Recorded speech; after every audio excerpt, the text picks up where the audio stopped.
Hello and welcome to Original Soundchat, where video game music is a work of art. On each episode, it's our goal to help you learn about two soundtracks from the world of games, as well as the people, stories, and critical tracks behind them. My name is DeVader. And I'm Peter Spezia. We're brought to you by Anonymous Dinosaur and Rhymes with Asia. It's time to appreciate great OSTs and the games that they come from, without getting too bogged down in music theory. Joe, what are this week's games? Up first is 2004's The Sims 2, another trip into the wacky life simulator that brought the camera into full 3D and turned the franchise into what we know today. Following that is the first gliding, gem-collecting, 3D platforming winged adventure on PlayStation, 1998's Spyro the Dragon. The themes between the two games. Not necessarily on the game front, but more in their composers, as these two composers that we will highlight today are both members of prominent rock bands from the 1970s and 80s. Yeah, like a really, really weird place that we were able to find a connection there, because my first thought was like, oh, green gems. Spyro collects gems, the Sims gem over their head. But you were the one to point out to me that no, they're both members of very prominent bands from that time period. It's like, well, crap, I knew that about my guy, but I didn't know that about yours. I guess gems works too, if you really want to look for something on the games front, specifically, green gems. Oh boy. But yeah, it should be a fun one this week. So, Joe, how are you doing? What are you playing? Well, unfortunately, I haven't gotten back to Danganronpa. Just gonna get out in front of that. I had a couple of reviews, one that's still not done at time of recording. But one of the games that I reviewed is a game called Sumire.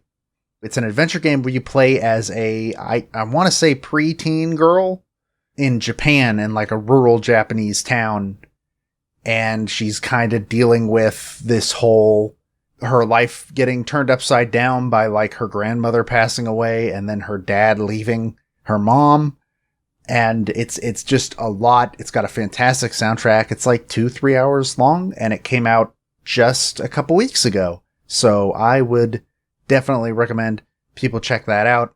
That's spelled Sumire for those that wonder. Yes, Sumire as in the a Japanese name, essentially. And it's very good. It's also very pretty, like very pretty. And I've been working forward in Soul Hackers. I went to the airport dungeon and then ran back and forth in a corridor for like 3 hours and became more powerful than God. And so I'm kind of coasting through a lot of stuff now. But yeah, that's been fun so far. It had a moment that made me die laughing, which was in Soul Hackers, like I talked about in the game. There's this thing called Paradigm X, which is a sort of virtual town that people can go hang out in. And at one point, you read on SummonerNet, which is the secret web forum, dark web forum for devil summoners. And it's them saying, hey, the new thing is finally ready. You can access it through the pet shop in Paradigm X. The password is THXDVL. And for some reason, that password was enough to just absolutely kill me laughing. It was so funny. But I really haven't been playing anything else. The other review I'm working on is on a game called Moondawn, which I think I've talked about before. But I have not done the review of it quite yet, so look forward to that soon. I beat Mass Effect 2, reinstated the Romance with Liara and Lair of the Shadow Broker, which is just top-notch DLC, honestly. But the Paramore 2 trophy did not pop. Oh no. Saying that, you have romanced characters in 2 of the 3 Mass Effect games. And it's like, cool. Bugged achievements. Love it. So then I started Mass Effect 3 and I'm on Mars and we'll keep on going from there. That's really funny. Actually, the bugged trophy, because I've heard the opposite of people that have bought and started playing Final Fantasy VII Remake Intergrade. Apparently, when you start it up for the first time, all your trophies carry over, and it shows that by popping every single trophy you got on PS4 one by one. Yeah, so that's fun. Yeah, trophies are fun right now. And then if you're listening to this now, at time of release, I'm probably in the middle of playing Ratchet and Clank Rift Apart, because that is hours away from release at our time of recording. And it's gonna come up later in this episode too, as you alluded to last week. Whoa, crazy. Before we get to our first game this week, let's talk about some composer follow-up news. And boy, do we have quite a lot this week as we're slowly getting into E3 times. We're in like the days before E3 actually starts. But we talk about so many composers on the show. They're still working on great things in the industry. So let's catch you up with what they're doing. Lucas Pope, who you may remember his name from Return of the Obra Dinn, he is releasing Mars After Midnight for the upcoming handheld lo-fi gaming device Playdate. Oh, it's that little cute little monochromatic device. It's adorable. It's got a crank. It does have a crank as a form of control. That's right. And Keita Takahashi, we talked about him with his involvement with Katamari Damacy. He is supposedly also involved with one of the system's launch games. So good to see that moving along, that little Playdate device. Yeah, I don't really personally have any interest in the Playdate. I know a lot of people are very excited for it. Matt was asking me in DMs at one point, like, this has Ouya vibes. Is this going to be like the Ouya? And I had to explain, like, I don't get the sense that Playdate's trying to, like, we're going to take on the Switch. Oh, and yeah, no. They're just a novelty, and they know they're just a novelty, and I think they're leaning into that, and that's good. Meanwhile, this isn't a gaming composer that we have talked about, but we talked about Yoko Kanno in our very first April Fool's episode when we covered anime, and also just Yoko Kanno is cool, so we want to say that she has been confirmed to be returning to do the soundtrack for Netflix's live-action Cowboy Bebop, which has also been set for a fall release of this year. Please don't suck. I know the chances are very high that it will, but this is a good first step. This is encouraging, at least. Absolutely. To get her back, do new original music, absolutely, so on board. Christina V sometimes appears here and there on the internet as a vocalist, and she is featured on a cover of Animal by The Living Tombstone, also featuring the 8-Bit Big Band. This is part of Tombstone's remix album 0_1:Reloaded. So yes, Christina V, very talented as a vocalist, still doing things online. Oh, she kills that song too. I have no familiarity with that song. I don't really follow The Living Tombstone. I've heard the name, but I'm not into that fandom, I guess. But man, Christina V can kill a song. She's got a hell of a voice. But yeah, also the 8-Bit Big Band, who we've featured also as a remix artist on the show. Fantastic as well. Absolutely one of my favorite YouTube channels currently. Meanwhile, T-Lopes, who we discussed for his work on Sonic Mania very recently, or was that month? Oh god, that was like 2 months ago. That's not super recently, but he is featured as one of the artists on the album Club Fantastic Step Forward, which is a free album that is meant to highlight up-and-coming artists in the dance music scene. He collaborated with artist Dylan James on the track P.O.T., I assume, because it's could just be pot, but and you can actually download that album for free at clubfantastic.bandcamp.com. He's all over the place. It's so good to see him get more and more work. Austin Wintory has his podcast that he's on every now and then, Game Maker's Notebook, which I think it's not necessarily his podcast the more I looked into it, but he's on it regularly, but it's through the Academy of Interactive Arts and Sciences.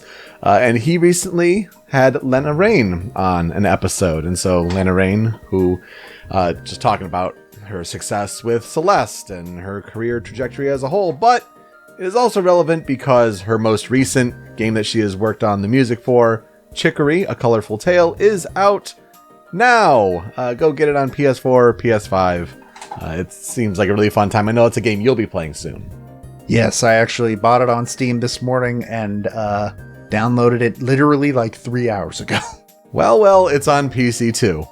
It's really cute because she's posting screenshots of Chicory being right next to Final Fantasy VII Remake on the new releases window, and like sort of geeking out about that. And that's a great segue into Final Fantasy VII Remake Intergrade is now available, and maybe they'll make Yuffie not an annoying character, but they fixed all my problems with Aerith.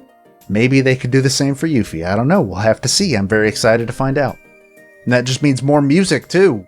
Oh, I know. It's going to be another killer soundtrack.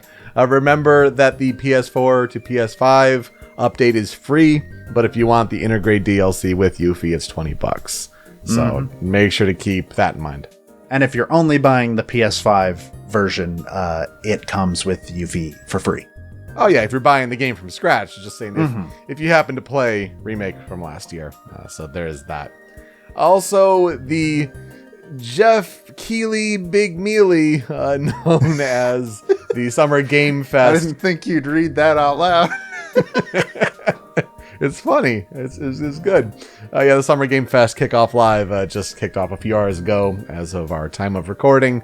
Honestly, the big thing was Elden Ring. The internet's really happy that Elden Ring finally got showed. It's real. It's a game that's going to come out. Dated, actually. I just thought it was going to be 2022, but no. January 21st, 2022. So Souls fans are really excited about that.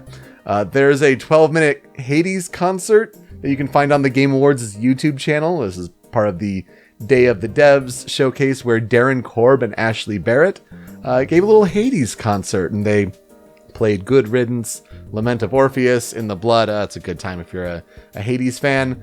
A whole lot of announcements there. Still have to dissect all of them. I'm not sure how many of them honestly involve composers we've talked about. But Joe, here is the important thing. The day of release here, we're hours away from the Nintendo Direct for E3 2021. So, I have to ask you, the likelihood of a Super Smash Bros. Character release, or at least announcement, very likely. As you run your podcast Masterpieces, where you have to play a game for each character, let's put your announcement, set it here in stone. We're recording the Friday before, for record and reference. Who do you think the character will be? Any thoughts? Put it in stone? Ooh, that's a hard one. First of all, I think there's a non-zero chance we get both characters, but I don't. I also know damn well we're probably only getting one. But I could see them dropping two the way they did Hero and Banjo. If I had to take a guess, my bet is still on Officer Howard from Astral Chain. That's my bet. That's a good guess. I could see that happening. I don't know how many big third-party splashes they're really willing to make. I'll throw my hat in the ring for Crash Bandicoot. That would be a close second for my guess, too. I think it could happen, especially if you throw in Coco as an alternate for that one. But I would lose my mind. The rumors are all over the place. I don't think anybody knows anything at our time of recording here. So when you see like Phoenix Wright rumors pop up, I wish I would pop off for that. You'll still hold out the hope there. Sora, it's not going to happen, but that is probably the coolest possible announcement that they could make, I guess. If Sora gets into Smash, I will never live it down for the rest of my life. I've built a brand out of saying Sora won't be in Smash. But also I'd be super excited. They've had a real good handle on keeping that information under wraps for the past few, so I'm very much looking forward to just getting blindsided by something in much the same way that Sephiroth just sort of threw me for a loop. Yeah, it should be a fun time. The E3 train cometh. Alright, so that was a long composer follow-up news, and next week's probably going to be even longer. Sorry in advance. But let's get into our first game, and that is The Sims 2. So The Sims 2 was originally released for Windows PCs on September 14th, 2004 in North America, and September 17th, 2004 in Europe. Doing research for this episode led me to realize that, wow, Sims games don't come out in Asia. They don't come out in Japan. None of them. That's weird to me. And also fascinating. Anyways, macOS followed on June 17th, 2005. Then in October/November of 2005, they released ports for the GBA, GameCube, DS, PS2, and Xbox, which it really paints a picture of the exact weird moment in the industry that this happened, because it came out on the GBA and the DS at the same time. Right. That is weird. And then finally, at the tail end of 2005, the game also saw a release on the PSP.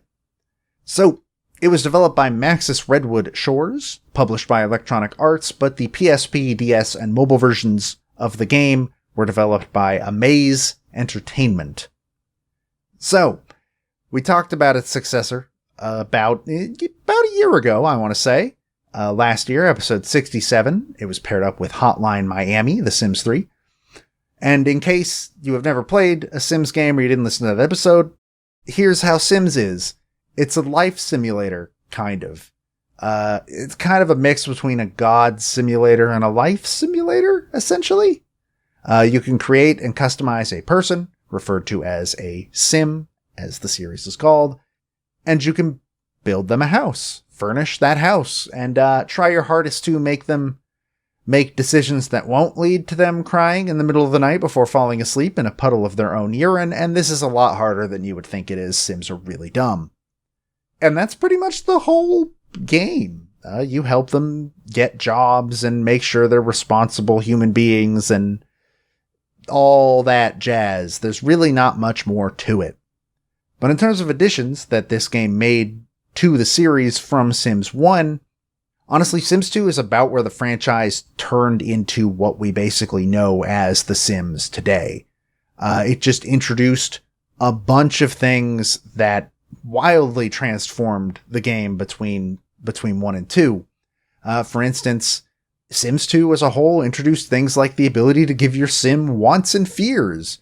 It also beefed up Create a Sim, where in Sims 1, your Sims were pretty much mainly made up of preset stuff, like preset face shapes, body types, etc., etc.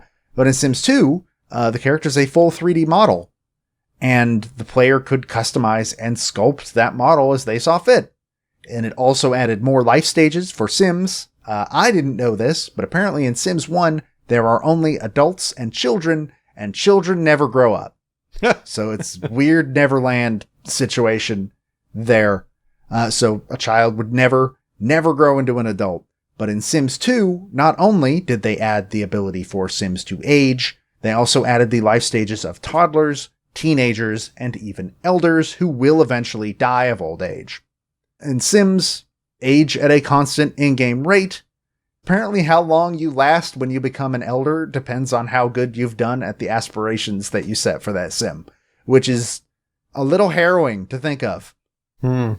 But by far the most significant change, and again, I did not know this, I would like to thank our friend Katie, the Sim Guru, who helped me figure this out, because the Sims 2 Wikipedia article is an absolute mess. Apparently in Sims 1, all of the furniture and the characters and the objects, they're sprites. They're 2D sprites. They're not 3D models. Because of that, the camera in Sims 1 is a fixed isometric camera. But Sims 2 made everything a 3D model, and therefore, you had full control of the camera. The camera could go wherever you wanted to take it. And this was a really big deal, because that's basically just in general how Sims works now. Anyways, Peter, this is where I will ask you, what are your experiences with The Sims 2? Though I feel like I already know the answer from Sims 3. Well, fair. I think you're right. Well, Sims 2 is huge, though. Let's be clear. I know so many people who played The Sims 2 because it was that huge next step. It was everywhere. Did I play it? No. I think you're absolutely right there. But again, I know people who played it. I've seen gameplay of it, know the gist of what The Sims is all about, but never found it of interest to sit down and play it myself. when I was a teenager, I think I might have talked about this on Sims 3 too, because I think on that one, I was like, I'm probably not going to talk about another Sims game. Let's just go experience with Sims in general. That worked out well.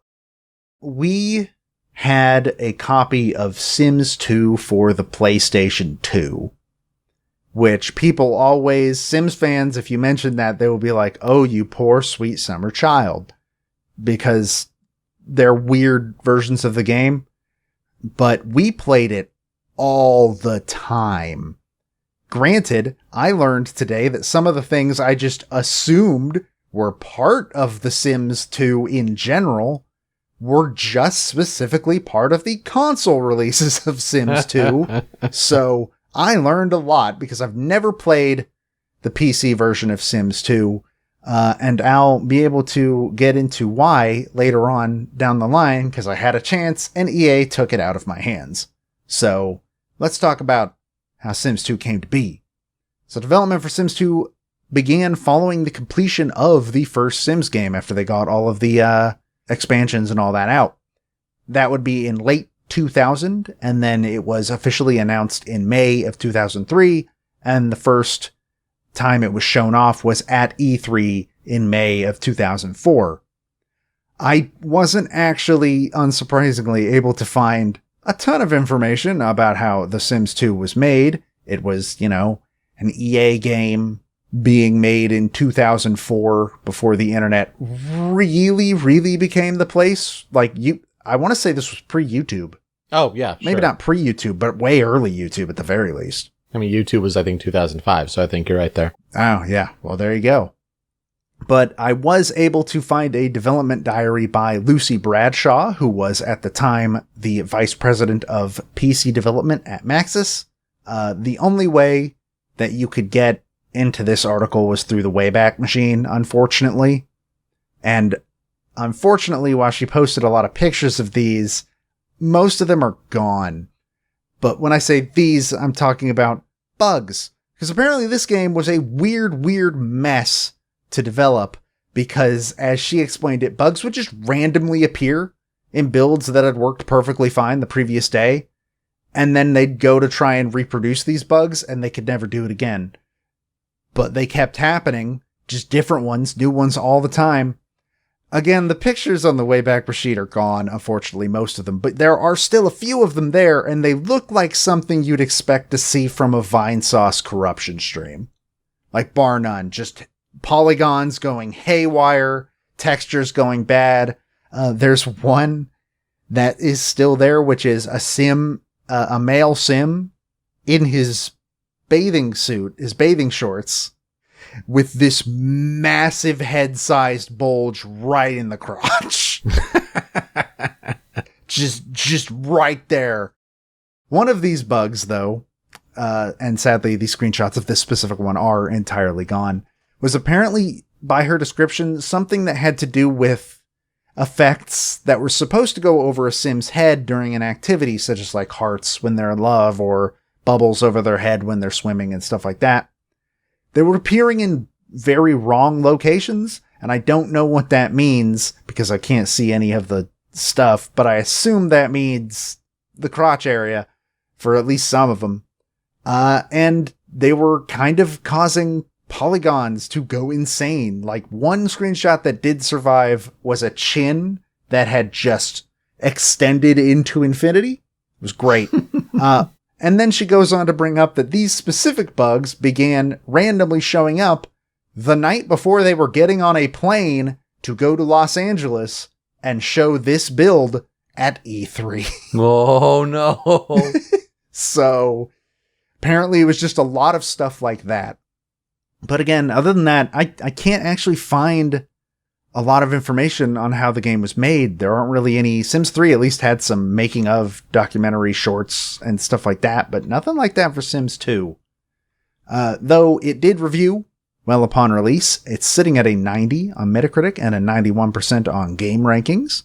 It sold 1 million copies in its first 10 days, which at the time made it the fastest selling EA game of all time. I assume that's been topped by now. Oh, sure. Yeah. Probably by Sims 3, if I had to take a guess. Between the years of 2005 and 2008, 8 expansions for Sims 2 were released. University added the young adult age group as well as an influence mechanic and, as you might guess, the ability to go to college. Nightlife added an attraction system as well as the ability for Sims to go on dates. Open for Business added the ability for Sims to own a business, essentially. Pets added pets. Nothing else. Seasons added a weather system, fishing and gardening activities for Sims. Bon Voyage added the ability for Sims to take vacations in different areas of the world. Free Time added lifetime aspirations as well as the ability for a Sim to develop hobbies. And Apartment Life added rentable apartments, a reputation mechanic, and witchcraft. It made sure to mention that witchcraft was added in that expansion. You know, whatever the Sims do in the privacy of their own homes. Yeah, in the privacy of their apartment, I guess, yeah. They also released 10 stuff packs. I'm not going to name them all, except for one of them is sponsored by IKEA, which I found kind of funny and also painfully obvious now that I think about it. Like, yeah, that's a good fit. Good job, guys. I'm sure the names of all those objects are real fun to pronounce. So, I mentioned that I played the PS2 version when I was a kid, and I believe the Xbox version works like this as well. That version specifically gave the player direct control over the Sim. Assuming direct control. You could directly control where they walk and all that, not like a point and click like regular games are. And it could even do 2-player split screen with this, where you could make 2 Sims and both of you get to control one of them. It was really cool. We did it a lot in my house. I went my entire life just assuming that the direct control thing was just part of Sims 2. It's not in the PC version. So I have been told. I've been living a lie. Another fun story that I found was that the game also had a small bit of controversy due to its open attitude towards community mods, mostly. Some of which claimed to get rid of the censorship pixels that appear when a Sim uses the restroom or takes a shower. If you've played Sims, you know exactly. It's just a mosaic blur. It's just there. And, man, has it really taken us this long to mention him? Good old Jack Thompson. There's a blast from the past for you. He alleged that the genitals below these pixels were actually completely modeled, and that the game was promoting nudity by giving the player the ability to get rid of these pixels.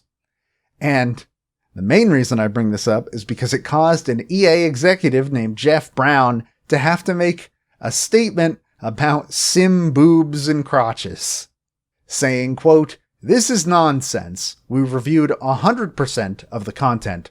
There is no content inappropriate for a teen audience. Players never see a nude Sim. If someone with an extreme amount of expertise and time were to remove the pixels, they would see that the Sims have no genitals. They appear like Ken and Barbie."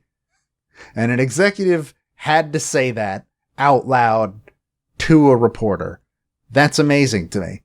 Well, you know, lawyers that dealt in misinformation, I guess, also existed in the mid-2000s, so that's not surprising. And yeah, wow, Jack Thompson, huh? Finally, okay. He got the troll he wanted, I guess. I guess so. That being said, while he says the expertise and time part of the quote, there was actually a console command that could resize the censor pixels. And it was quietly removed shortly after this controversy. Because according to them, it was not actually ever supposed to be part of the retail version of the game. It was a debug setting that accidentally got left in, which makes sense. That happens all the time. But, whoo boy, not a great thing to have during that controversy. So, while on the console and PC, they're relatively the same game minus the direct control thing, the handheld games are apparently completely different, even from each other. So on GBA, it's apparently a game where the player takes part in an episodic reality show story. DS puts the player in charge of a hotel. And PSP is a third-person story-based video game. Oh, that's insane. Not only 3 different SKUs, but 3 entirely different video games. So support for Sims 2 actually ended in July of 2014, so this game lasted a good decade. And the game, plus all of its expansions, were released for free on Origin for 2 weeks. EA claimed that they would then list the game for retail purchase later, after this window closed. But as of the end of 2017, Sims 2 has been entirely removed from EA's Origin service. That's how I got the PC version of Sims 2, and then none of my computers can run it because it's not compatible with modern PCs at all. So thanks, EA, at least it was free. And then as for Legacy, I mean, Sims 3, we already talked about that game, and Sims 4, I believe, is still getting support, though I imagine Sims 5 is somewhere in the pipeline, if I had to guess. Who knows? Yeah, if I had to guess, probably maybe a couple years away once they kind of, handle what are the AI possibilities of this kind of next generation of games going forward. I would imagine, yeah, within maybe 1 to 2 years, we see an announcement and then whatever goes from there. I hope they're not going to make the Sims smart, because that would kill the whole point of the Sims. They're supposed to be blind, dumb idiots.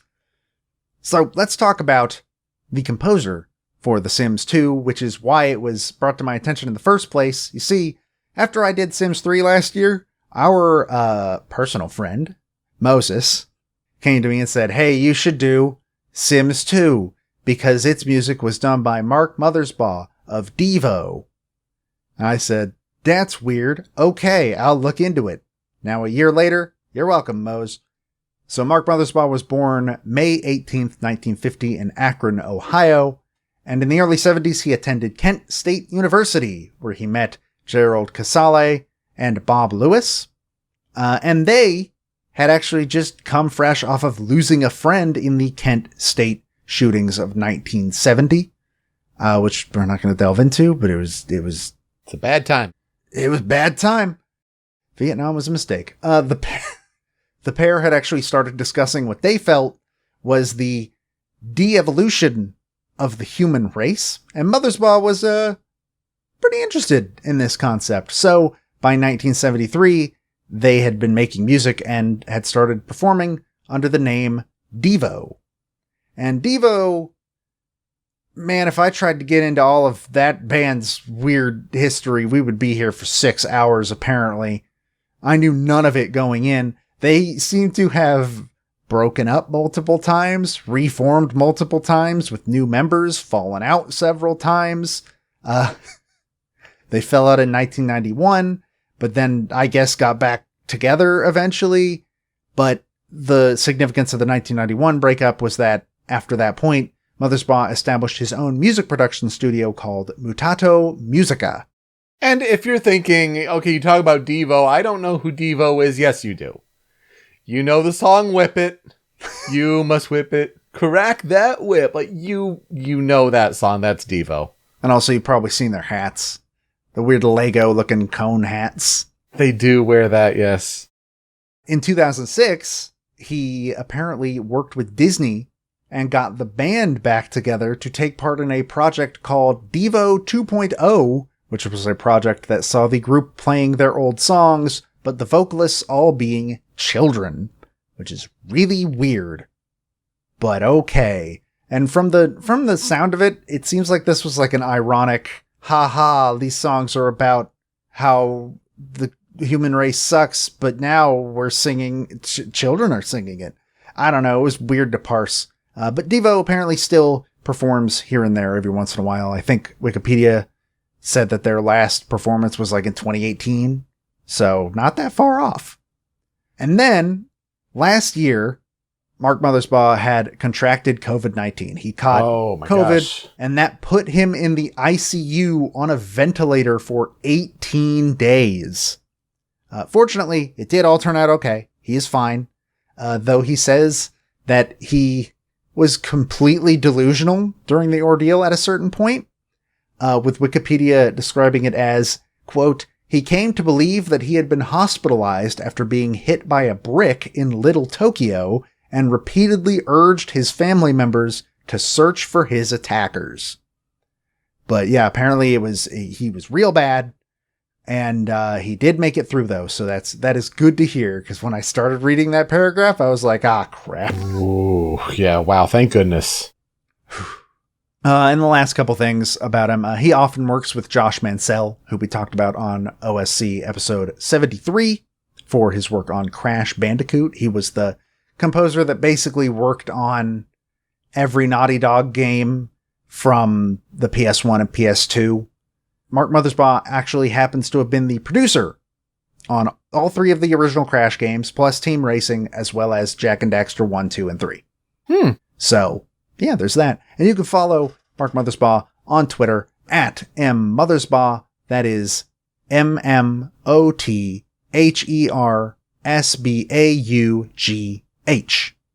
In terms of discography, wow, this man has done so much. So I'm just going to go through some of the stuff that I knew from the title. He's done TV shows, he's done films, he's done games. In terms of TV, he composed the soundtracks for Pee-wee's Playhouse, Rugrats, Rocket Power, Clifford the Big Red Dog, All Grown Up, Blue Mountain State, Regular Show, The Last Man on Earth, Disenchantment, What We Do in the Shadows, and most recently Tiger King. That alone is impressive, and then it only gets more so.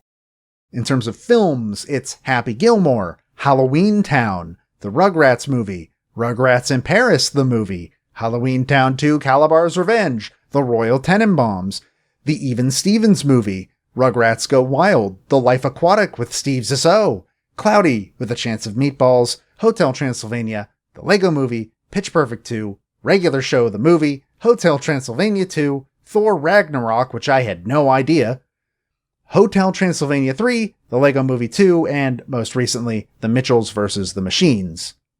And again, those are just the ones that I knew from the title. After watching The Mitchells vs. the Machines and Thor Ragnarok, probably within the last month, yeah, that's legit. He's real good. And then, in terms of video games, I mentioned that he was a producer on Crash 1 through 3, as well as Crash Team Racing, and Jak and Daxter 1 through 3. He also did the music for a game called Interstate 82, Sims 2, obviously, which is why we're talking about him here. He did the music for My Sims, The Simpsons game, Boom Blocks, My Sims Kingdom, Racing and Agents, Skate 3, and most recently, as you alluded to last week, he is the main composer on Ratchet & Clank Rift Apart. And that, as far as I can tell, at least according to Wikipedia, that's his first game soundtrack in a decade. So this is him actually coming back to the industry after not being here for like 10 years. Wow, and I think Insomniac put out an article that was like, let's go behind the scenes a little bit. And that was them like specifically reaching out to him because of what he's done with movies recently, like Thor Ragnarok, The Mitchells vs. the Machines, like mixing in these electronic beats into music. It's just what Ratchet needs. It should be really exciting to hear that score. Hey, maybe that'll be a score that's best of 2021 at year's end. Very much could be. So, in terms of historical development research for Sims 2 itself, I couldn't really find anything, but I did find mention that the soundtrack features music that is performed by artists like Paramore, who performed some of their music in Simlish. Those will not be part of this episode, because DMCA is mean. Joe, how would you explain Simlish to someone who does not know what Simlish is? It is the language that the Sims speak that is a gibberish language. You know how when those videos pop up that's like, this is what English sounds like to non-English speakers? That's Simlish. Yeah. It's a weird nonsense language that apparently they can put music into. In fact, Katie yelled at me for a little bit that I needed to put the Simlish version of Walking on Sunshine in this episode, and we can't do that because we will get pulled down. So let's talk about the songs that we won't get pulled down for in our Critical 5. And the first one, critical track number 1, is of course the Sims 2 theme.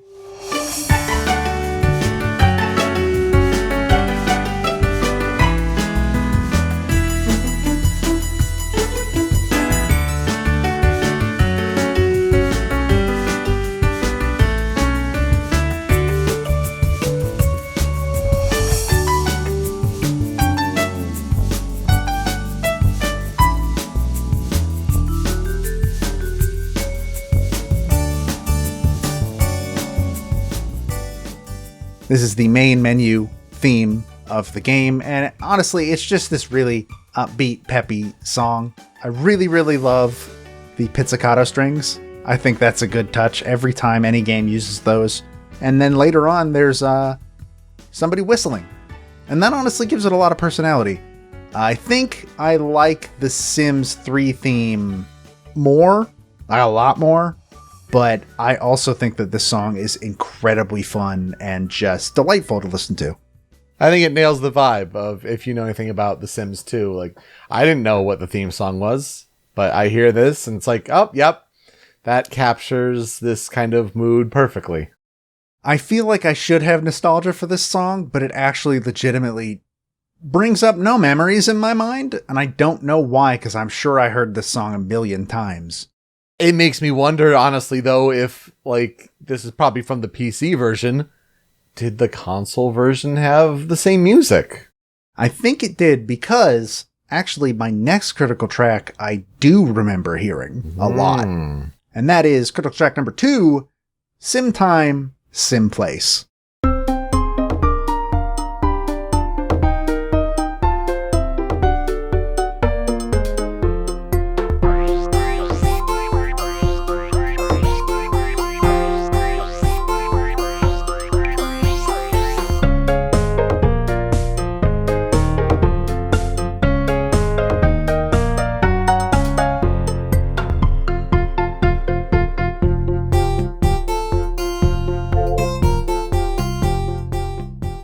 Unfortunately, this is the last one where they make a clever Sims name, because cowards. But this is one of the songs that plays during Create a Sim, which, gonna say it right now, 3 out of 4 of the remaining critical tracks are all Create a Sim, which was justified to me as, this is where you're gonna spend most of your time when you're playing The Sims, is making your sim, putting them together.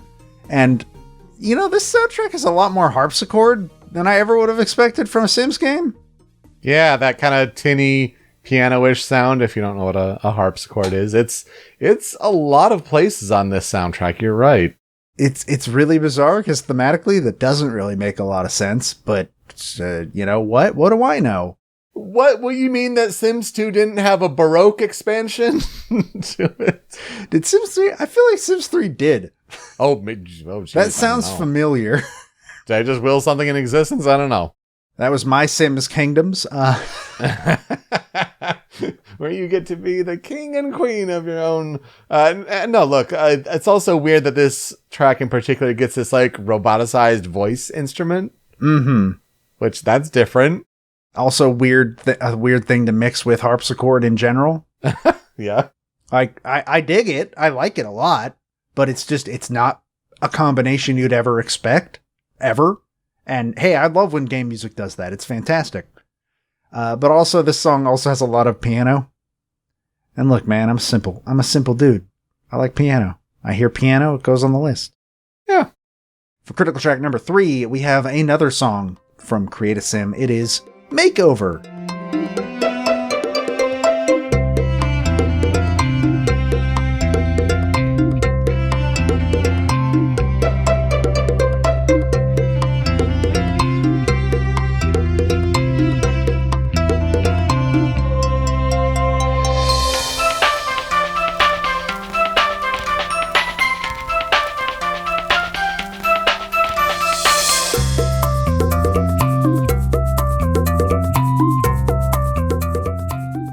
Now, would I honestly listen to this song while having a slumber party with the girls as we paint each other's nails and stuff? No, probably not. I like the song because it has like a really, really good cello part, and then just, you can hear it in the clip, it turns into this really kind of pleasant listen past that. And then there's this weird fusion of like these electronic synths, high frequency, I guess is what I'd call it. And that's, again, another thing that's like, that's weird to mix with a cello. But I dig it. I always appreciate cello showing up in songs, so that gave this song just a big up in general. I feel like that right there, like that infusion of that synth instrument with the kind of cello, the kind of, you know, peppy, happy, slightly orchestrated vibe, like that's Mark Mothersbaugh. Like that, infusing that kind of electronic sound into a piece just a little bit. I think that's his touch for sure. It's a really, really good piece. And yeah, you're right. That's his style to a T, it seems. And we're going to hear even more of that in critical track number 4. It's the last song on the list that's Create a Sim, I promise. It's Bare Bones.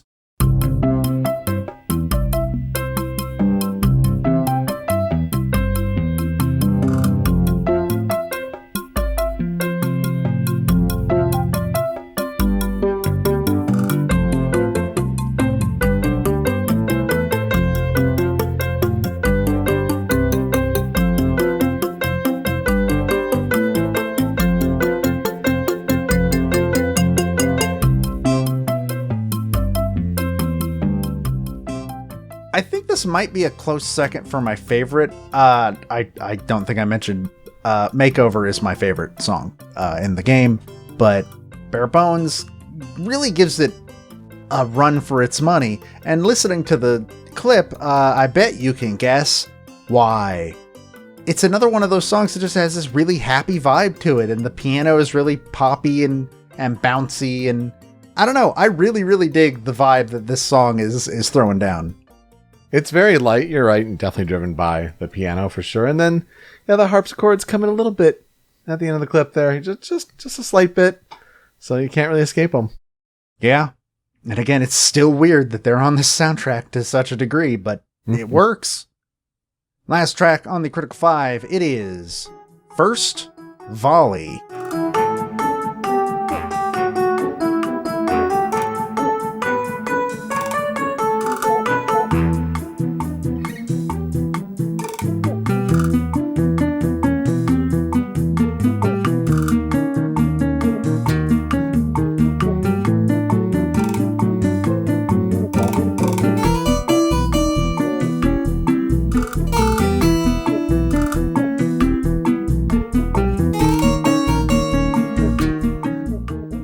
Why is this song called First Volley? I don't know. I would love an answer to that question. But it plays during buy mode, which is when you can go in and buy all the furniture and stuff that's going to go in this house. You got to furnish your house with all the best stuff so your sim can be very happy. Katie actually helped me figure out a lot of stuff for this episode, including helping me know where these songs played. And when she got to this one, she just said, God, this song sounds like shopping. And she is correct. This sounds like a shopping montage in a comedy movie. That's the vibe I get. Specifically grocery shopping, kind of. And I really, really dig it. And I also think it's just got a really good groove to it. It's a fun piece. I also get Animal Crossing vibes. Oh, yeah. I can hear that, actually. Right? Like you're in... Sable's shop with Mabel and all that. Yeah, you're buying things, buying clothes. That's kind of what I get, especially with this little kind of instrument that's in there too. It kind of has that feeling to me. So yeah, I totally get the, if this is a song about capitalism, so be it. This one is capitalism to a T. Capitalism is a terrible system. Anyway, let's jump into the cutting room floor. I have 2 tracks. The first one is Simsation.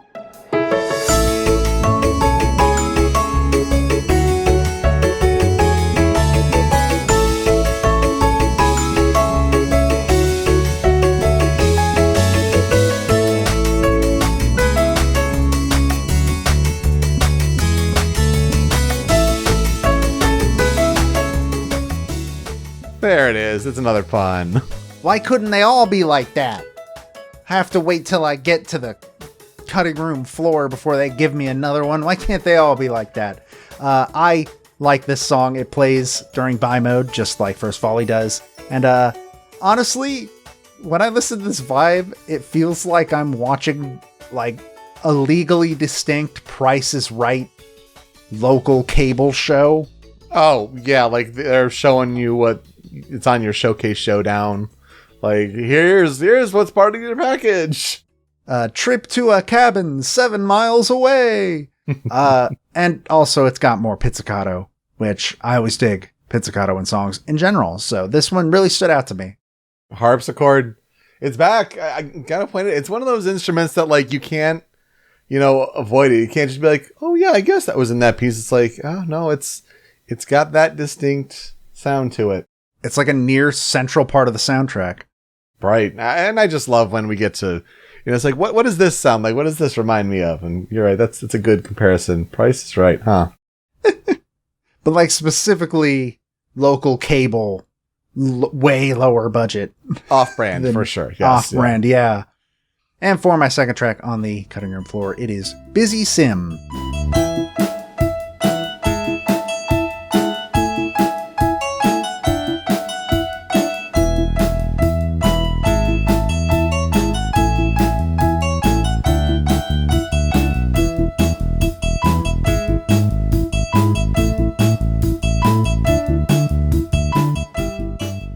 This is the one song on this entire list that plays in build mode when you're building your dream house. And I don't know, I just like this song because it's got a really good groove to it again, and then there's more piano, and also what sounds like electric harpsichord now? Like a synth trying to sound like a harpsichord? I think that's what that is. Whatever it is, I like it. Yeah, definitely like influences that a little bit. So yeah, it's different enough. Uh-huh. Yeah, it's odd, but it works. I'm going to be real. When I came in to do this soundtrack for this show, I kind of didn't expected it to be like, it's a AAA EA game from 2004. How great is it possibly going to be? But like, it's got this really, really distinct personality to it in general. And I really, really respect that. It's very fun. Everything is so positive. For how dark The Sims can be at times, everything is great and happy. Yeah, it's odd.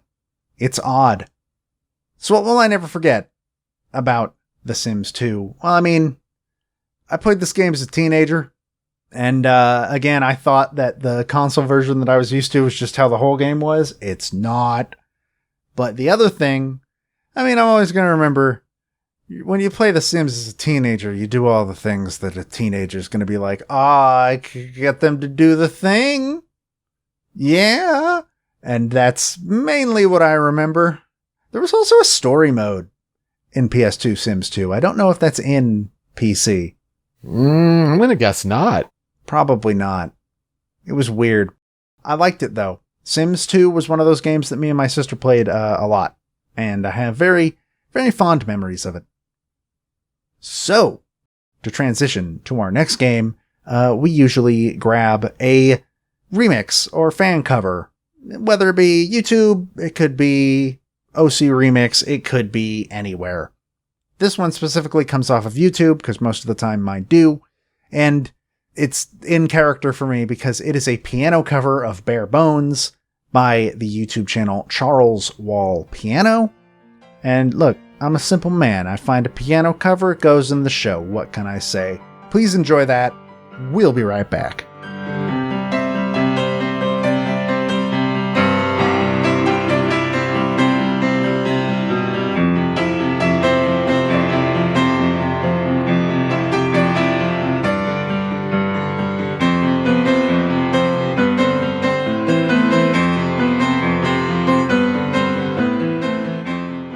I had planned to talk about this game a while ago, and then it just so happens that I am talking about games from Insomniac Games in back-to-back weeks. Oh gosh, how does that happen? Well, apparently poor planning, but this week I am talking about Spyro the Dragon. Spyro the Dragon, released on September 9th, 1998 in North America, for the original PlayStation. Europe got the game the next day, on September 10th. Australia got it on October 23rd, 1998. Japan, meanwhile, got it a bit later, on April 1st, 1999. It ended up being re-released on PlayStation Network for PlayStation 3 and PlayStation Vita as a PS1 classic on December 12th, 2012. And then, most recently, in 2018, Spyro Reignited Trilogy, which is a full from-the-ground-up remake of the original trilogy of games from Insomniac, This released on PlayStation 4 and Xbox One on November 13th, 2018. PC and Switch got the game on September 3rd, 2019. If you're looking to play the game today, that is where you should play it. The original PlayStation game is a little rough to go back to, but, play the Reignited trilogy. It's actually really good. So the original game is developed by Insomniac Games and published by Sony Computer Entertainment. Spyro the Dragon is a third-person 3D platformer, where the player plays as the titular dragon and must locate collectible items in large, open-ended levels. Some of these items include gemstones, crystallized dragons, and stolen dragon eggs. Spyro's abilities as a dragon include fire breath, a head-on charging attack, and a mid-air glide, which he can use to scale large distances. All of these abilities must be used strategically to find items and defeat enemies. Spyro is also accompanied by a dragonfly named Sparks, who indicates Spyro's health level. So Spyro can take 3 hits before dying, with Sparks changing from yellow at full health to blue to green, and then gone for death. But health can be replenished by eating butterflies that spawn from defeated enemies.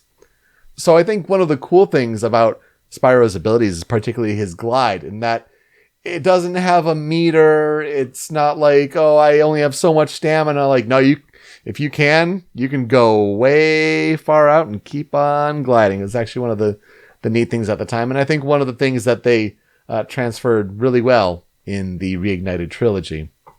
So what is the plot of Spyro the Dragon? So the game takes place in the world of dragons, where the Dragon Kingdom consists of 5 homeworlds, and all of them live in harmony. But one day, the elder dragons Astor and Lindar are being interviewed for a video documentary about their world. Little do they know, Nasty Nork, whom they had previously banished from the Dragon Realms long ago to the Dragon Junkyard, somehow overhears their derogatory comments about him and becomes quite upset. We must note that Nasty Nork is spelled with G's at the beginning of it, so it looks like Ganasty Gnork, but it's Nasty Nork because he's half gnome and half orc. So, while in exile, Nasty Nork has experimented with magic, and on this fateful day, he decides to unleash 2 of his most powerful spells vengefully. One of these freezes all of the unsuspecting dragons inside crystalline statues, and another, which transforms a portion of the dragons' treasure into an army of Norks. However, Nasty Nork misses imprisoning the youngest dragon in the realm, Spyro, because of his small size. So the big question, can Spyro free all of the imprisoned dragons across the homeworlds and defeat Nasty Nork? Joe, here's where I'll ask you, what are our experiences with Spyro the Dragon? So I have played a lot of Reignited trilogy. I haven't beaten any of them, but I made it the farthest in Spyro 1. I actually did a review of the Switch version of Reignited trilogy back when it came out on that. And I had never played Spyro before. It's a series that had just avoided me forever because, I didn't have a PS1. What was the point? I liked Spyro 1. I made it to the final boss, and that final boss sucks. It's not good, and it after several times slamming my head into it, I just sort of gave up. But the game around that boss was a lot of fun, and I had a good time with it. So I own Reignited Trilogy on PlayStation 4, and I've watched it be played a little bit, but I haven't played it myself. It seems fun and easy for the most part, and it seems like a good time. I think it would be something that I should have played before this, and this is a game that was recommended for us to cover on the show, so I kind of took the lead on that one. So thank you for suggesting this. That's definitely one of our goals this year, is to cover more games that we may not know, but you may out there for 2021. So it was interesting to learn about Spyro the Dragon and the composer and all of that behind it. But personally, no experience playing Spyro the Dragon, but some watching it. So we talk about Insomniac games, and previously with Ratchet and Clank last week, we talked about how the original game in 2002, they were coming off the Spyro the Dragon trilogy. Well, what was before that? Well, Insomniac's very first game, Disruptor, in 1996, was a critical success but a commercial failure. And so Universal Interactive Studios stepped in and encouraged them to continue with a new idea featuring a dragon. And so inspiration for this game was initially taken in part from the film Dragonheart, and the game was initially, quote, realistic and kind of dark and gritty. Oh, I want to see the concept art for that. I know, right? Before eventually it took on a more whimsical and lighthearted direction. And this was especially because of Mark Cerny, a name familiar to PlayStation fans as the architect of the PlayStation 4 and the PlayStation 5. At the time, he was an executive at Universal Interactive Studios, and he was the producer of Spyro the Dragon. And he advised that the team should create a game that had a more mass market appeal. See, particularly in 1998, PlayStation's 98 holiday releases included Crash Bandicoot Warped, A Bug's Life, and Rugrats Search for Reptar, along with Spyro the Dragon a couple months before. And this was all part of a general effort to appeal to a wider demographic of younger audiences and provide more games suited for those younger players, because it was the time and competition of the Nintendo 64, which had a far larger library of those family-friendly, child or young-centric titles. And so PlayStation at the time was kind of targeting more adult-centric players. And so let's put out these kids' games to appeal to kids. So the design dragon was originally named Pete. But Insomniac is like, we don't want a problem with Disney, who has an old film called Pete's Dragon. Probably a smart move. So kind of stay away from those Disney lawyers. So they're like, okay, what about the name Pyro? Well, the name Pyro is considered too mature. You think of pyros as teens wanting to set things on fire. AKA Boy Scouts. In my experience. I mean, yeah.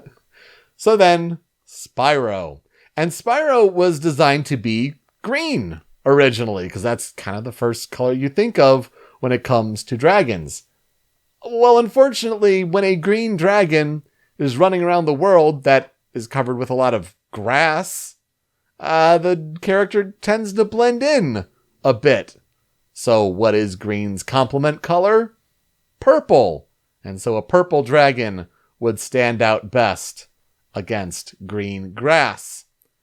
Apparently, to make Spyro's controls feel fluid, Insomniac brought in Matt Whiting, who was a NASA engineer that specialized in flight controls. And he was brought on to help with programming specifically the camera movement along with Spyro's movement controls. Because at first the camera was a little too much with the jumps and then the gliding, and it was making some playtesters feel nauseous. And so they brought in a NASA engineer to get it feeling just right.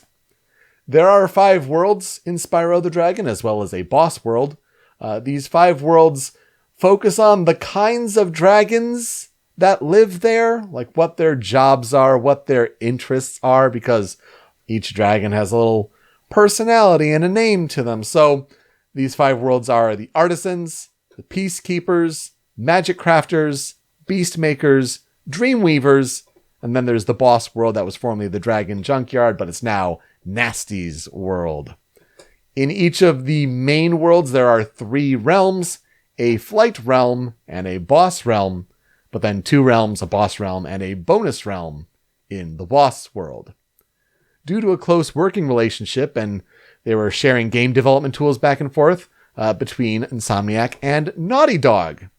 So At the time, with 1998, we mentioned how Crash Bandicoot Warped came out at the same time.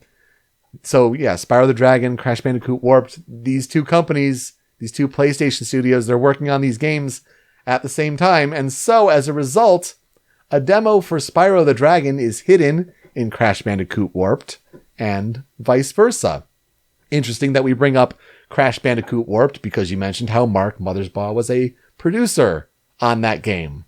And so, yeah, in a way, it's a small degrees of separation kind of connection, but hey, it works. Carlos Alazraqui provides the voice for Spyro in the first game. You may know him from different roles, such as Rocco in Rocco's Modern Life. And they aimed to make Spyro sound like, quote, a kid at camp that everybody likes. That kid doesn't exist. Yeah, right. You're absolutely right. Following the original game, Tom Kenny, the voice of SpongeBob SquarePants and many more, would continue the role in the sequels. So the game reviewed rather well, with a game rankings average of 85%. The gameplay, graphics, level design, and music were all praised, but the biggest critique was a lack of difficulty. I mean, not much of a surprise, I would think. Although I guess you say for that final boss, though. Final boss is the only thing that gave me trouble in that game. It is quite easy. It's just that the final boss has like no margin for error, and you have to start over every time you die, like completely. Yikes. Overall, it is compared favorably, though, as a lot of reviewers seem to make the comparison, also they came out in the same year, that Spyro is to PlayStation as Banjo-Kazooie is to Nintendo 64. I think many people would say that Banjo-Kazooie, the superior game, but you kind of look at what the games do and what they're kind of aiming for, and yeah, that's a pretty fair comparison. And also, to be fair, one of those characters shows up in games still and the other doesn't. Yeah. To be fair. That's also accurate. I'm sad now. Sales of Spyro the Dragon were initially sluggish, but it found larger success with the 1998 holiday season, and it went on to sell nearly 5 million copies worldwide. It was nominated for Console Action Game of the Year and Outstanding Achievement in Art and Graphics at the Academy of Interactive Arts and Sciences Awards. This is what we now know as the DICE Awards. Oddly enough, it lost to Banjo-Kazooie for both of those awards. So it's kind of almost quantified in a way there. But Spyro the Dragon does have 2 more sequels that Insomniac made, including 1999's Spyro 2 Ripto's Rage. I learned that in Europe and Australia, it's called Gateway to Glimmer. And then 2000's Spyro Year of the Dragon. That kind of rounds out the Insomniac trilogy. Spyro would star in 10 more games between 2001 and 2008, including a rebooted trilogy in like 2006. And it didn't last much after that, though, because then Skylanders Spyro's Adventure came out in 2011. And Spyro looked wrong. His face looked jacked up. Skylanders became its own thing, kind of focusing less and less on Spyro and more on the monsters of the world. And then Spyro Reignited Trilogy in 2018. There's, you get rumors every now and then, like, is someone trying to make Spyro 4? Well, and then more and more Activision studios are working on Call of Duty. So, who knows at this point? Including Toys for Bob, the people who made Reignited Trilogy and Crash 4. Yeah, that's pretty depressing. But as I noted, one of the biggest things about this game is its soundtrack and the critical acclaim it got. And that would be because of composer Stewart Copeland. Stewart Copeland was born on July 16th, 1952 in Alexandria, Virginia.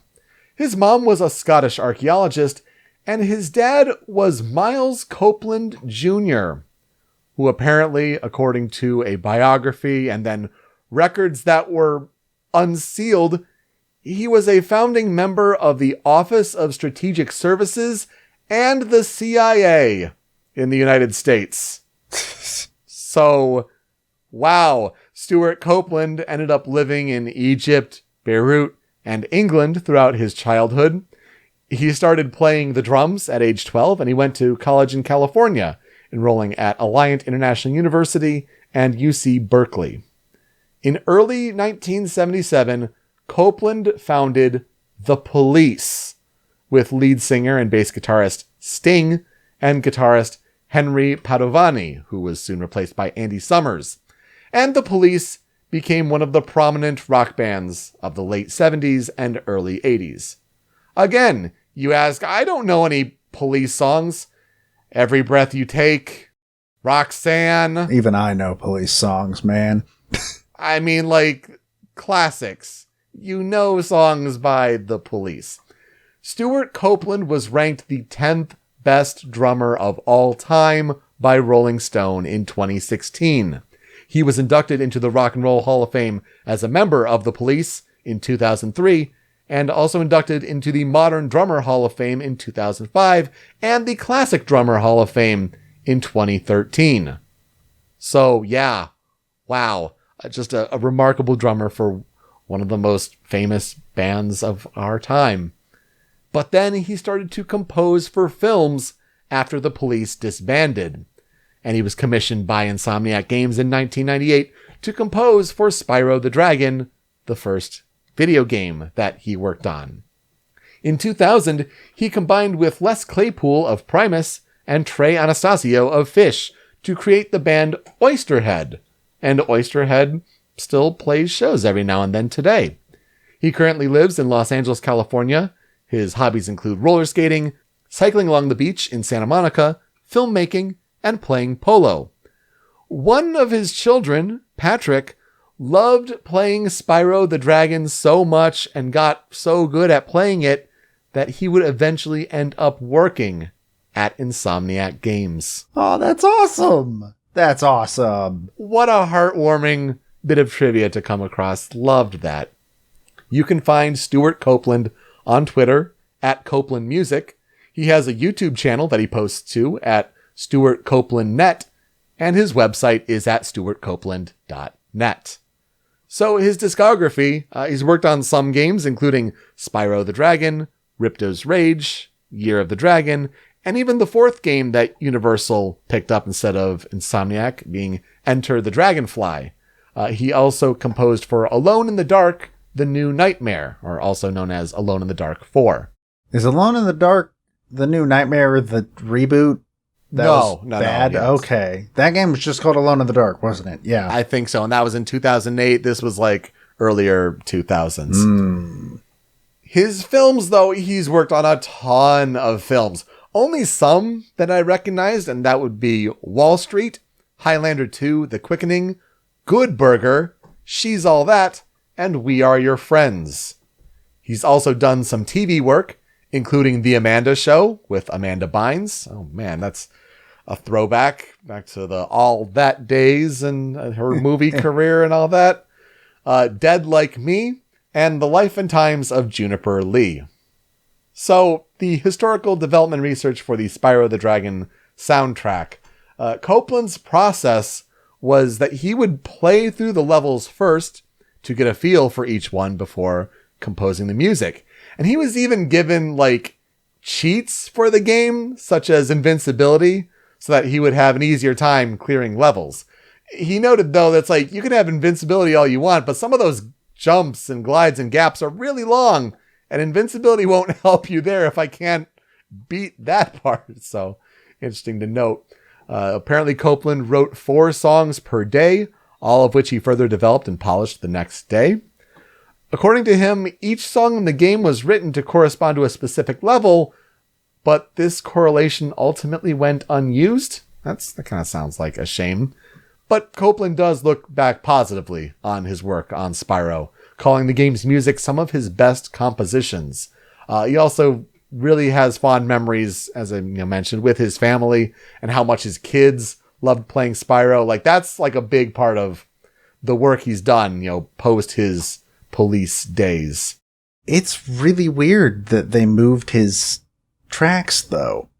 Because that's what is... Am I understanding that correctly? Yeah. That's the gist I got. And yeah, it is strange. You think he'd have more of a say in that, but maybe that's an audio director's job. I don't know. Apparently, the PAL version has some different tracks for some reason. This is another game where it doesn't have an official soundtrack release, and so when you find versions on YouTube, like this is this level, but the PAL version, and I don't know if it's like because of the different frame rate that PAL games have, and like if the music was supposed to help line up to action better, so maybe it's at a different tempo, or it's hard to say. There didn't seem to be much information on why this was the case. So when it came to the Reignited Trilogy remake, Stewart Copeland wrote a new main theme for the compilation, though he didn't write any other new tracks for the project. Instead, the rest of his score for the trilogy was re-recorded by Stefan Vankov, who is from Toys for Bob, the developer on the remake. And I think he was the sound director. So the game did also include the option to freely choose between the two soundtracks. All remakes should have that option. Oh, for sure. Absolutely 100%. It was interesting, though, that Copeland was notified about this, that, you know, hey, we're making Spyro again. We're, you know, kind of reimagining some of your music. Do you want to come in and listen to this? And he's like, no, I don't think so. It's like, oh, no, you should come do it. Like, okay, well, I mean, maybe send me the tracks. And it's like, no, you should come in and do this. And so when he actually came in to listen to the music, like he was blown away. Like he said, it made him tear up. He got emotional about it, just overwhelmed by the results. And again, like because of those deep ties to his family and what the game meant to him, and that it was, you know, taken with such love and care. And again, a great story when you can't necessarily get the composer to commit for the full project, but really treat it with such respect. So let's get to that original soundtrack for Spyro the Dragon and get into the 5 critical tracks. I think we have to start with number 1 here. This is the opening theme.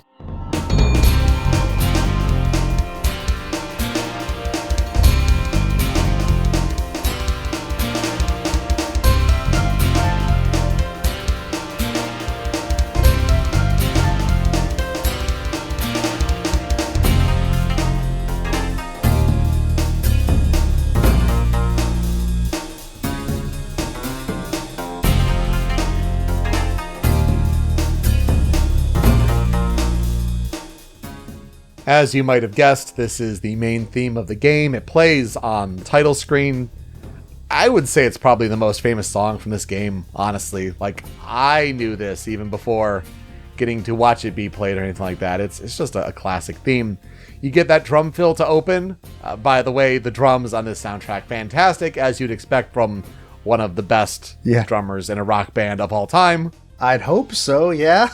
I mean, granted, it's, you know, MIDIs and you're kind of putting it in the computer, but I mean, still amazing for the time.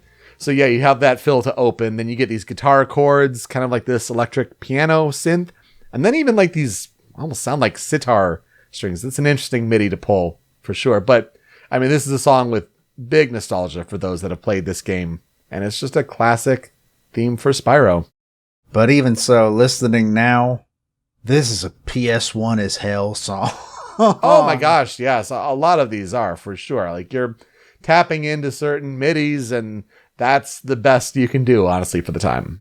And I mean, for the time, hey, this is pretty good. And yeah, you're right. I don't feel like we hear a lot of sitar in, like, this era of games. I can't think of a game that would have had that. Yeah, we hear it, you know, in certain games that we've covered on the show before, but this early, I'm not sure. You're right. But yeah, it is a classic tune. Even I also knew this song, though I think the Reignited version comes to mind a little bit more.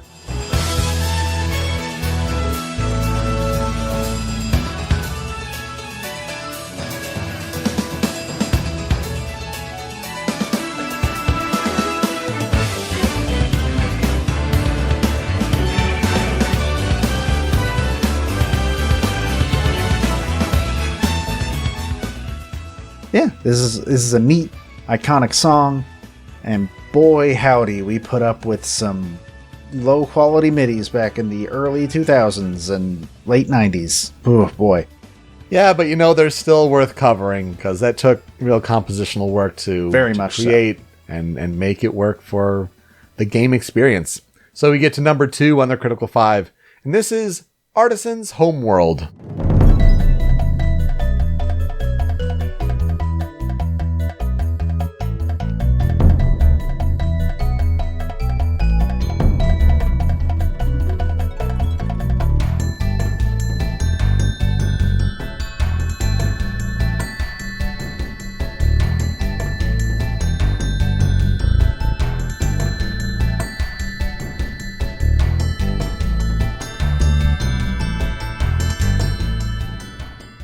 This is the hub theme for the first homeworld of the Artisans.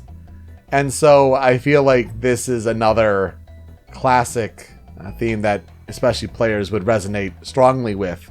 You're getting to run around and glide as Spyro for the first time as you're exploring this hub for the first time. You're finally getting the sense of the controls for the first time, though you don't have any of those collectible tasks just yet. But all of your dragon friends around in the hub there are frozen in crystal, so you should probably get to the different realms and start collecting. I think with this piece in particular, I mean, that percussion gives the energetic pace immediately of you're free, run around and like it's your little feet are running around on the ground. And then you get these chimes that come in, and I think that really helps illustrate the vibe of what these dragons are. They're artists, they're musicians. Like, that's kind of part of who those characters are. It's what they're all about. And so I think that illustrates it perfectly. Yeah, the chimes are absolutely my favorite part of this song. This song is fantastic. I agree with the really active percussion, because again, one of the best drummers of all time. I would hope the percussion's good. But yeah, I think those chimes really, really, really make this song. Unfortunately, PS1, one of its big problems is the PS1 essentially, from what I've gathered over the years, can't do any sort of real bass tone. Like, it feels like the bottom has been cut out a lot. And I think the chimes really do fill in a bit where those are missing, if that makes sense. It's a really neat way of getting around limitations, I think. It's fun. It's a fun piece. Yeah, for sure. And I think that's something that when it's reimagined in the Reignited trilogy, now you do have bass that can really be amplified. And I think that's the case also with the next song here on the Critical 5. This is Dark Hollow.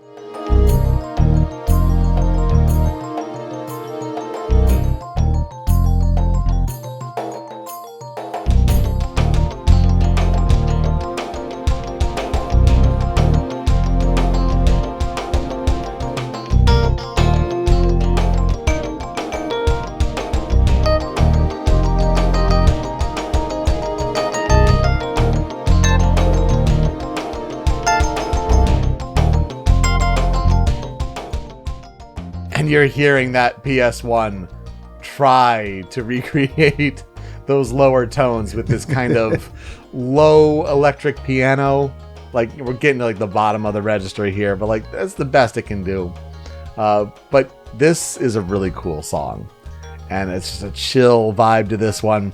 I think it's probably my favorite piece on the soundtrack, because I just love when the fuller drum sound comes in kind of halfway through the clip, and then you have the more prominent electric piano melody come in. It's just real neat. This apparently is a night level in the game, and for the younger players who played this game back in the day and have the big nostalgia for it, saw a lot of commenters say that, like, this is my first experience with a night level in a video game. And so a lot of memories there, supposedly. And I think this kind of atmosphere and this sound really contributes to that. And it's just a really cool piece, I think. What I like about the electric piano is how it's sort of fading in and out in a way. At least that's what it sounds like. It's very quiet in the background, and then for a few notes it comes up and is up in the front, and then it goes back down. And I think it does really help the chill vibe of, it's nighttime. Nighttime is a time for relaxing, which is weird because you're a dragon fighting enemies, but it needs to have that chill vibe. And I think that's the part that really registers with me on this song. It definitely has to have a different energy than like happy, fun, jazzy tunes. Like number 4 on the Critical 5 here. This is Wizard Peak.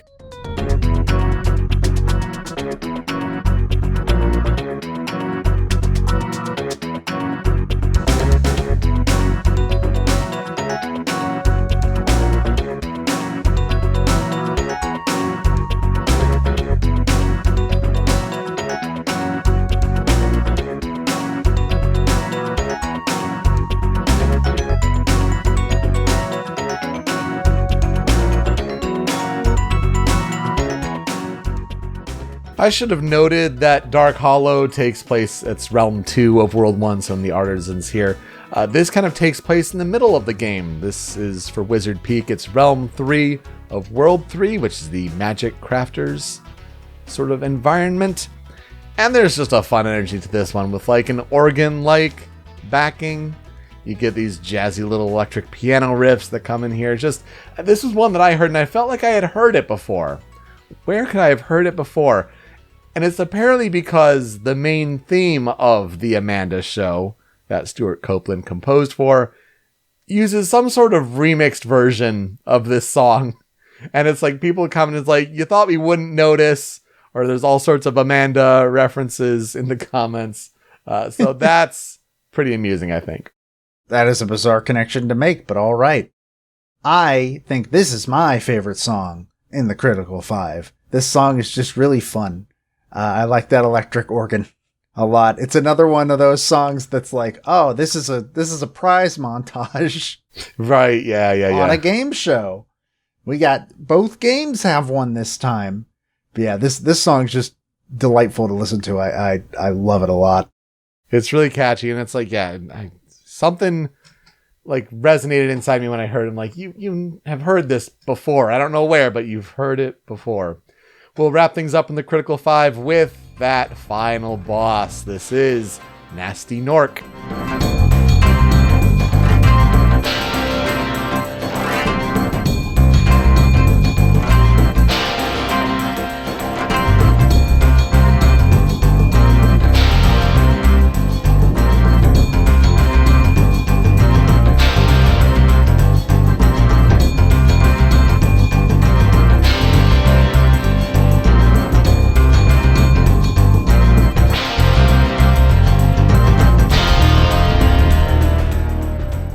I know it's fun to say Gnasty Gnork, but this is the boss realm of Nasty's world. As you may have more memories with this, Joe, being the sticking point here. I, listening to this for the first time, didn't think it was that tense for a final boss encounter, especially when he's running away and you have to catch up with him. And yet, I think the instrumentation is doing some really cool things here. You have this heavy bass-driven chord progression. Here you go. Some of the lower notes finally showing, kind of representing evil. And so does that distorted electric guitar chord. Those hits that come in and just kind of bring in the noise a little bit here. I don't know how it necessarily translated to the reignited version or what your memories are with this, but I felt like whether it was this one or the bonus world, I was kind of torn between those, but figured this one was a good thing to kind of round things out. I like this song, but it thematically makes no sense that this is the final boss song. I don't remember what it sounds like in Reignited. Especially, like you said, it's a boss where you're chasing him. Need a little bit more of a frantic sort of energy to it. But yeah, the whole boss is you're chasing him. And if you slow down even a little bit, then he gets away from you and he throws something at you and you die. But also, if you don't do perfect turns, you fall off the edge and die immediately. And I just didn't like the final boss. And this song just doesn't fit it. But that's okay, because it's still really good. I agree that the instrumentation is very interesting, but this sounds more like a pause menu screen almost. I mean, it could also just be like a general like theme of him doing like a cutscene or whatever. Yeah, a cutscene would have been my second thing. Yeah, but you're right, not necessarily a final boss track. Important to note, I figured, though. So when it comes to tracks on the cutting room floor, I have two. One of these is Stone Hill.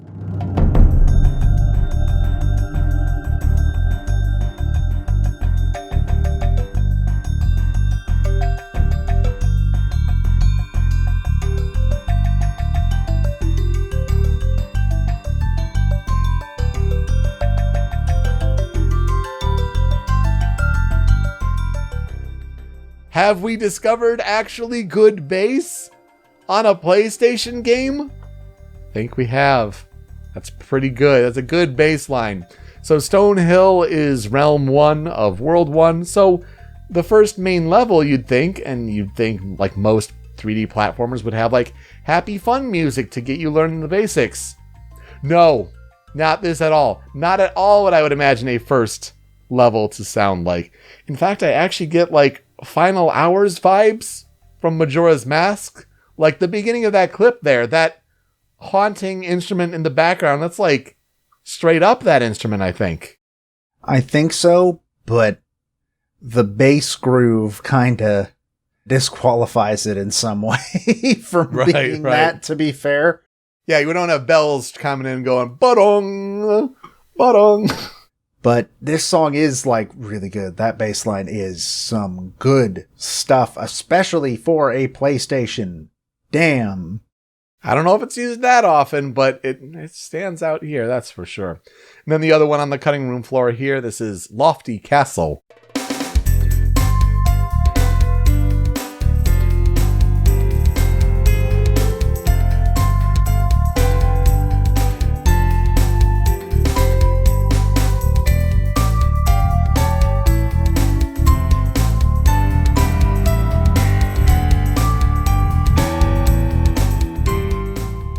Here you go, Joe. I picked this one for you.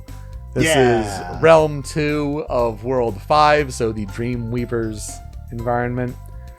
And I thought it was just a really fun, energetic piece where like there are these neat little trade-offs between the higher pitched piano notes, the melody, and then its lower supporting notes. And it's just got this bouncy and fun rhythm to it. Like the lofty environment, your head's in the clouds. You're kind of dreaming here with the Dreamweavers. It's a bouncy, fun rhythm that's also just, it sort of feels wrong every once in a while, or like weird. And that fits with, Dreams. Dreams is a big part of the Dreamweavers, I would assume. I don't remember. But I think that really gives this song a lot of personality too, because sometimes the rhythm just sort of goes to an offbeat for just a few seconds, and it comes back. And I think that adds a lot of personality and flavor to this song. It's very good. A neat little quick syncopation there. So what will I never forget about Spyro the Dragon? I mean, I have a lot to learn about it, honestly, if it weren't evident there. It's, listening to this and the soundtrack, it makes me want to play the game, actually. And so maybe that's something I do this year. But I think it was more fun to learn about Stewart Copeland and the connection he had with this game and what Spyro means to him and his career as the drummer for the Police. I mean, oh my goodness. Just a fun connection, I think, especially with the composers we covered this week. It's always weird to like go into one of these and like, oh, this guy like had a big musical career and then for some reason went into video games before video game music was respected at all. Like neat, very neat stuff. As for thoughts on Spyro, I don't know. I want to go back to Spyro 2 and 3 on the Reignited trilogy. Maybe I should try Spyro 1's final boss again. But, I mean, they're fine games. And I do like Spyro a lot. And I think the level design is fantastic. But I just haven't had all that much motivation to go back to it, unfortunately. I'm glad they nailed his design for the Reignited trilogy. Because, yeah, we were coming off those years of Spyro in Skylanders. Could you imagine if it was the Skylanders design? That design is so ugly. That design is so ugly. He's like all warty and gross and oh geez. But no, they think they nailed it for the Reignited trilogy. It's a great remake. I think if that's how you want to play this game, definitely give that one a go. So yes, with Mark Mothersbaugh and Stewart Copeland being parts of the bands Devo and the Police. I mean, classic rock bands of the 70s and 80s. And then they became composers for film, TV, and video games. Just amazing. Glad we could cover them on the show, especially with these games, The Sims 2 and Spyro the Dragon. So that will do it for us this week on Original Soundchat. You can find me on Twitter at PeteSpeakEasy. Joe is over at StringPixel. That's a relatively new Twitter account for him, so you should follow him there, in case you're still following him on his old account. The video version of Original Soundchat is on the Rhymes with Asia YouTube channel, but it's that MP3 podcast that you really want, hosted by Anonymous Dinosaur at anondino.squarespace.com. That's where Joe's other podcast, Smasherpieces, is hosted. And you can find Smasherpieces and original Soundchat on podcast services all around the globe, wherever you get your podcasts, including on Spotify, where we have the feed of podcast episodes and things like that. But we also have a Spotify playlist, where if we cover a video game song on the show and it's on Spotify, we put it on that big playlist. Joe, what's being added this week? So like you said, Spyro has never had an official release of its soundtracks, not even Reignited Trilogy as far as I can tell. Yeah. Which is bizarre. But Sims has, and it's on Spotify, so that will be added to the playlist this week. Excellent. When you're done listening, you can find us on social media at Soundchat OST. Leave some feedback for us, tell us how we're doing, as well as suggestions for games to cover on the show, like Spyro the Dragon, which we are trying to do more of in 2021. That's one of our big goals. And Sims 2 was also a listener suggestion, so we're doing them. We're getting there. Bit by bit, that's for sure. Just like we're getting around to figuring out the situation with our merch site and working on bonus tracks for you all. But Joe, who are we talking about next week? Next week is going to be an absolutely bizarre episode, and I have no idea how it's going to go. I will be talking about M-Box. Interested to learn what that is or who that is. I have no idea. Me too. I have no idea. Well, I'll be talking about Junya Ota. It's going to be a weird couple games. It's going to be an interesting week. We'll learn a lot of things. In the meantime, let's play us out. And I just wanted to hear one of these songs like done with, updated instruments with a fan cover, a fan remake, and found one with the YouTube channel Dale. I don't know if it's Dale, I like that pit bull, just Dale. But Dale, whether it's him or a group of his friends, whatever, they got together and played, a live cover of Spyro songs. This one in particular, this is the Artisans Homeworld theme, just titled Artisans. So Artisans by Dale on YouTube. It sounds really good and I quite enjoyed it. Thank you so much for listening this week on Original Soundchat. We'll see you next time. Take care.